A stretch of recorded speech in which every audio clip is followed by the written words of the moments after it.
Madame, Monsieur, bonjour. Chères tutrices, chers tuteurs, nous allons aborder la formation tuteur de nos assistants médicaux. Nous allons, au cours du développement du bloc de gestion du risque contaminant et des procédures de sécurité sanitaire, développer la présentation du bloc 3, l'encadrement, la supervision des activités en lien avec ce bloc et vous proposer différentes mises en situation professionnelle qui vont permettre d'évaluer et de faire monter en compétence votre stagiaire. Nous revenons ici sur les objectifs de la formation au CQP de manière globale. Cette nouvelle profession qui va vous permettre, vous, chers tuteurs, chères tutrices, de gagner du temps médical au service de l'accompagnement de vos patients dans vos cabinets médicaux. Alors, cette gestion du risque contaminant et des procédures de sécurité sanitaire se décline ainsi. Au décours de deux thématiques distinctes, donc dans deux modules distincts. Tout d'abord la gestion du risque contaminant, qui représente pour vos stagiaires 14 heures de cours, doit leur permettre à un moment d'être en capacité d'appliquer les protocoles de stérilisation, de désinfection et de gestion des déchets. Première thématique. La deuxième, d'avoir une maîtrise, une connaissance du cadre réglementaire en matière d'hygiène et de sécurité. Tandis que la partie concernant l'identito-vigilance et la pharmacovigilance, qui représente, avec la réduction horaire du CQP, 7 heures, vos stagiaires donc recevront 7 heures de cours en lien avec les procédures en matière d'identito-vigilance et de pharmacovigilance. Dans le bloc 3, c'est en page 39 que vous retrouvez la déclinaison, l'infographie de ce bloc. Donc à la fin du livret, vous pouvez retrouver la présentation des modules, leur déclinaison horaire, les compétences qui sont évaluées au décours de la gestion du risque contaminant et des procédures de sécurité sanitaire, ainsi que les objectifs de formation des modules. Donc là, je vous les ai présentés.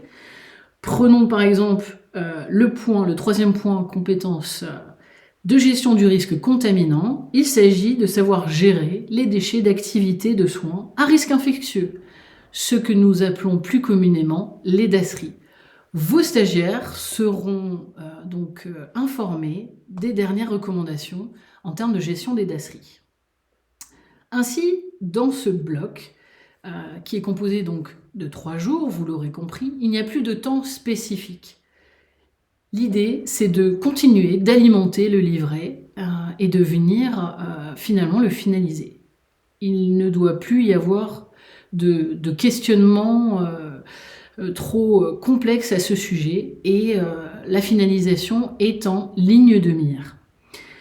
La thématique que nous avons voulu, Mathieu et moi-même, vous partager concerne l'analyse de pratiques professionnelles et comment balayer une situation de soins problème ou plutôt intéressante qui va permettre en l'analysant finalement de développer une démarche qualité au sein du cabinet.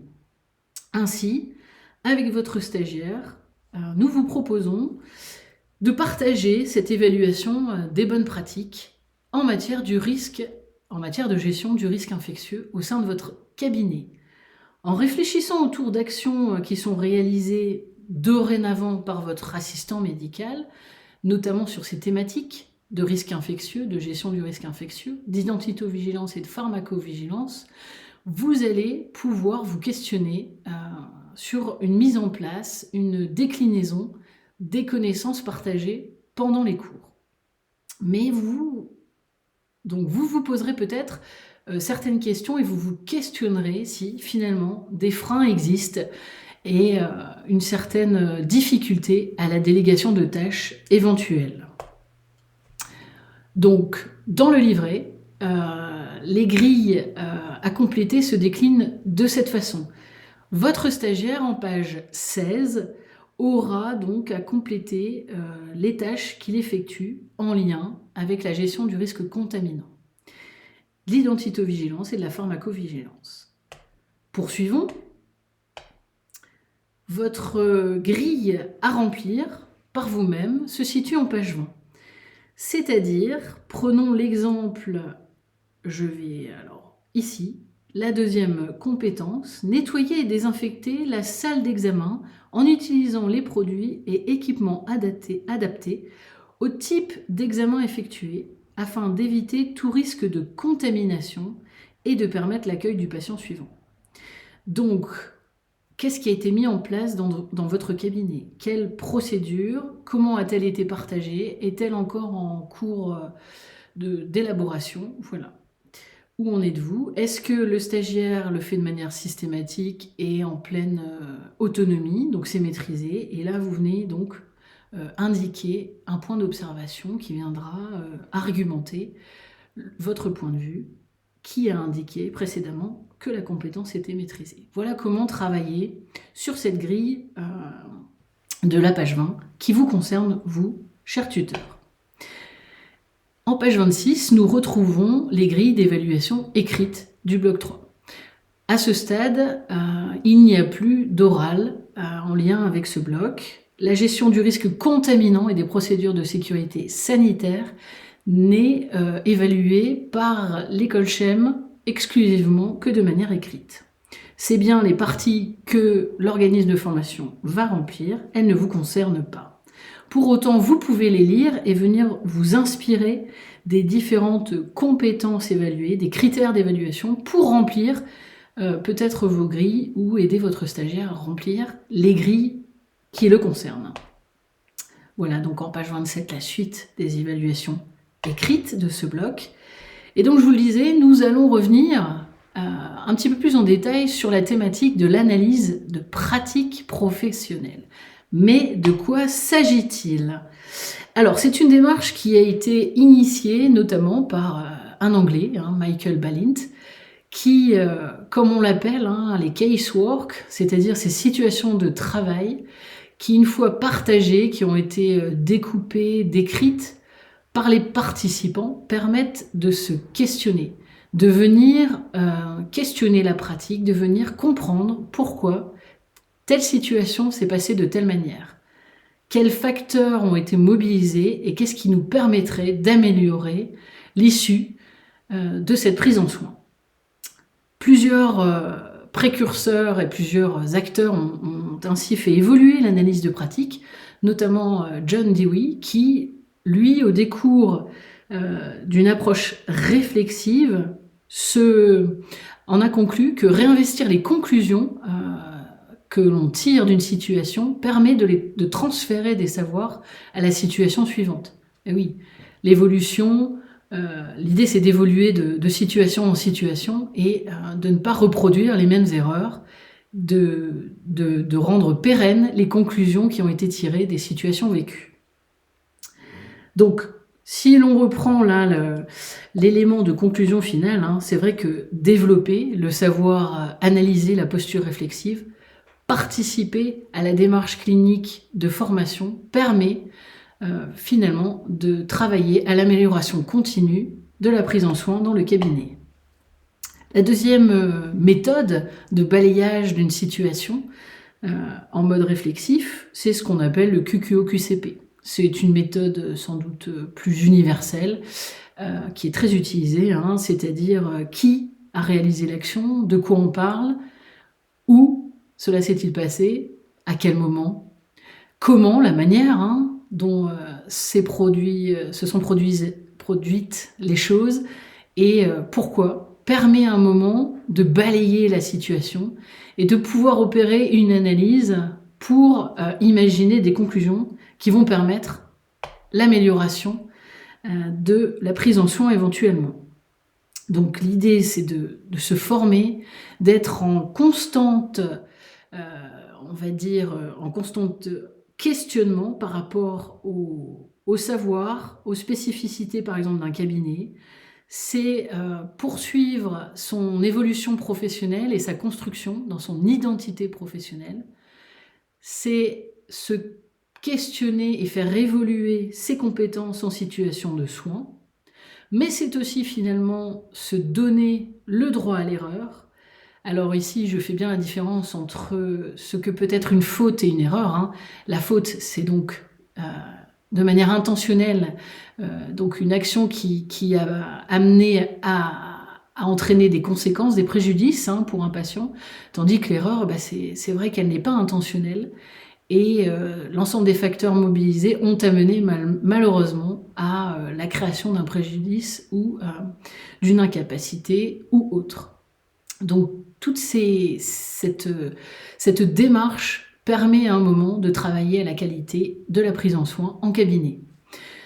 L'idée, c'est bien de permettre la professionnalisation, hein, c'est vraiment le cheminement à opérer pour permettre à votre assistant médical de se professionnaliser. Donc là, on revient, hein, sur ce qu'est l'analyse de pratique au terme d'un schéma, hein.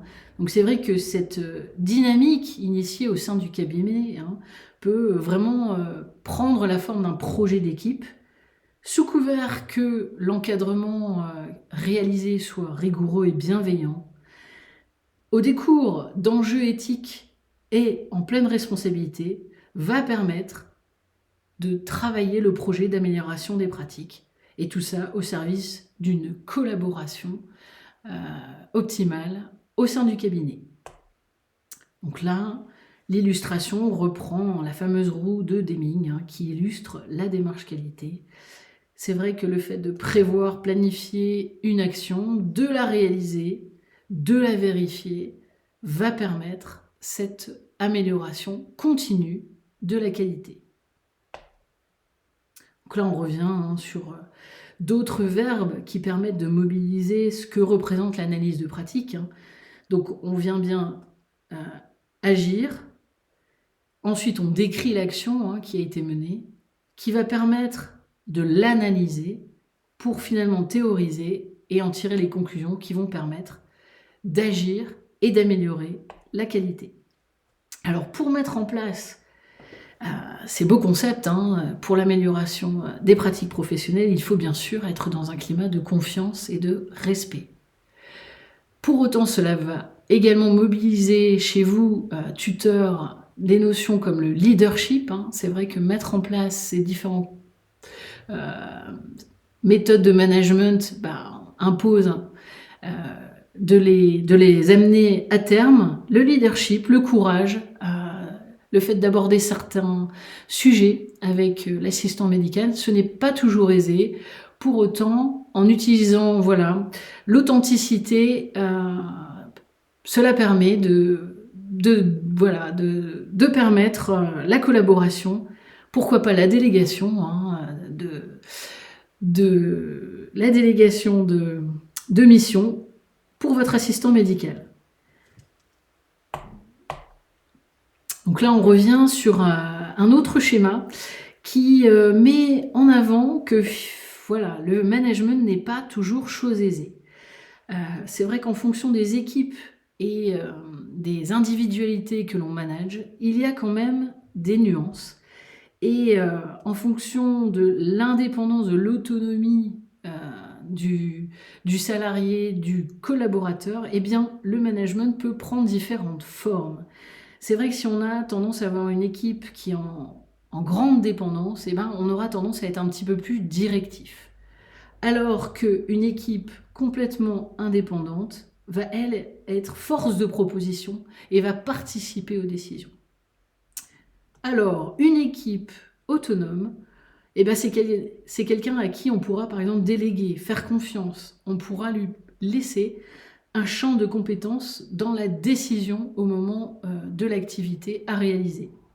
Voilà, ce schéma aussi pour se détendre un petit peu par rapport au management qui, dans cette découverte de cette nouvelle profession, n'est pas toujours chose aisée à mettre en place. Voilà, se donner aussi à la lumière de théoriciens qui ont réfléchi sur ces grands concepts de management, se donner aussi un petit peu d'espace à parfois des visions et des décisions de management qui seraient justifiées par rapport toujours aux individus et aux situations de soins. Voilà, je vous remets les coordonnées de Mathieu et moi-même, les responsables pédagogiques. N'hésitez pas à nous solliciter si besoin. Cette présentation se termine. Encore une fois, un grand merci d'avoir suivi l'ensemble de ces différentes vidéos. La prochaine est en route. Portez-vous bien.